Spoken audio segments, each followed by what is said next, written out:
I'm calling on you to make God number one in your life. I'm calling on you to spend the rest of your life worshiping, honoring, obeying, and pleasing Him.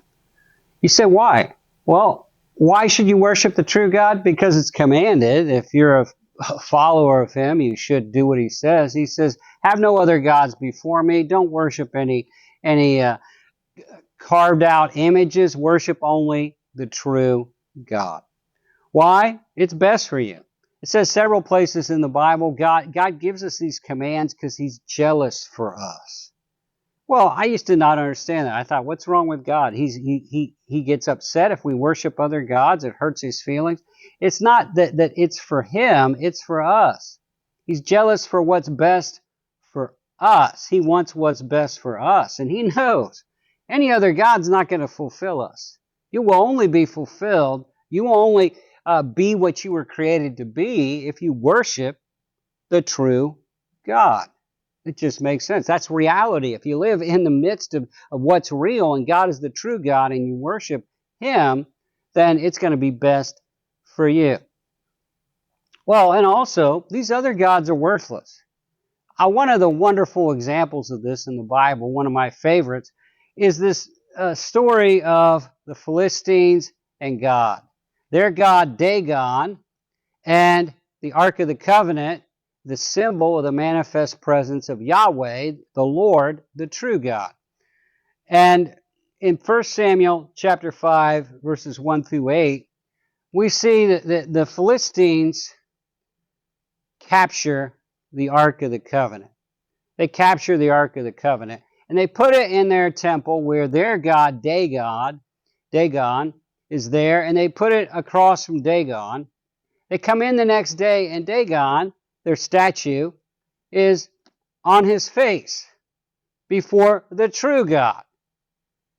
Well, they set him back up. The next day they come in, and he's on his face, but his head's been broken off, and his arms are broken off, showing us that he's got no power.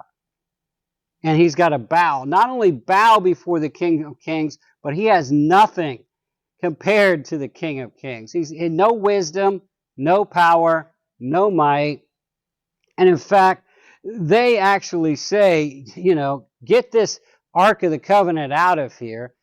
God sends a plague on them. They say, get this out of here. We can't take it. Rather than worship the true God, they want to get rid of the true God so they can go back to doing what they were doing. A lot of people are like that. Don't be like that.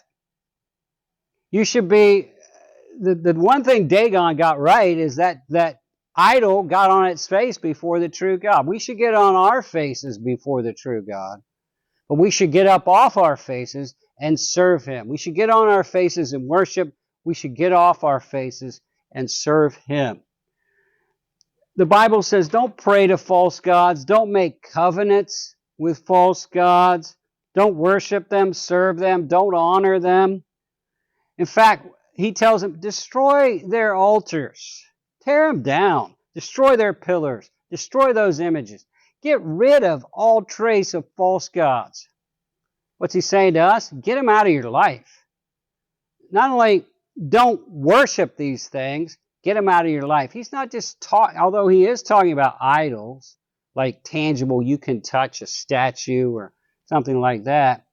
He's talking about the thing that we tend to worship. He's talking about money. A lot of people make money their God, or material things. They'll do anything to get more things.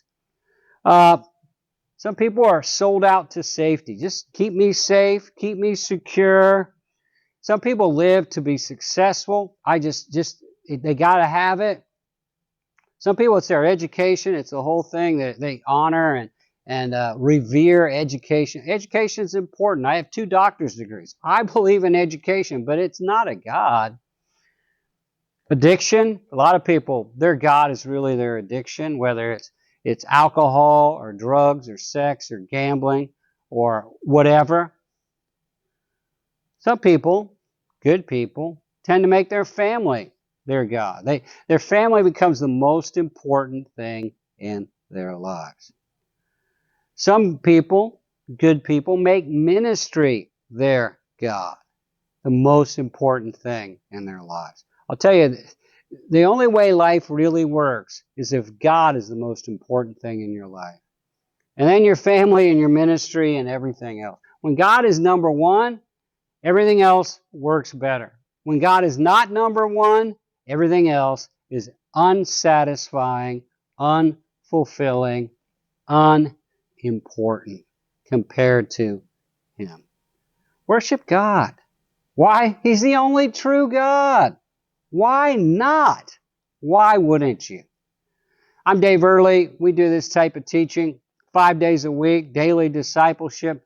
Follow us on Facebook, please. Like our page. Subscribe to our YouTube channel. We're going to keep talking about God because God is worth talking about.